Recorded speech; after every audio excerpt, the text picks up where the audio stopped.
Gising na pala ang anak sa mayaman. Mabuti nagising pa kayo.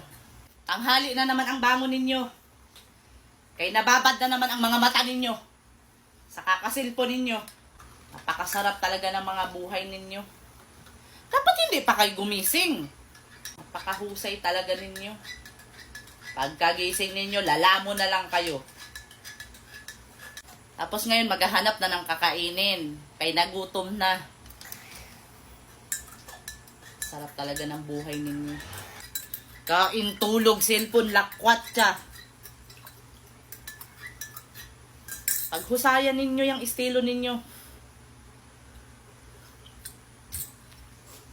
Pagkagising, tutunganga. Oh, ba't nagtunganga ka pa? Hindi ka pa kakain? Senyora, kain na. Eh, kawawa ka naman kung magutom ka dyan.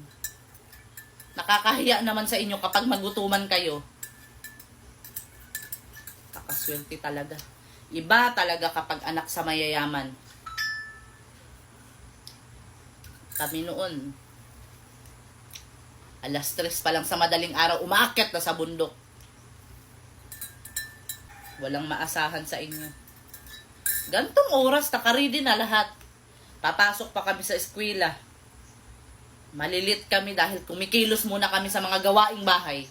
Kayo, kay anak man sa mayayaman,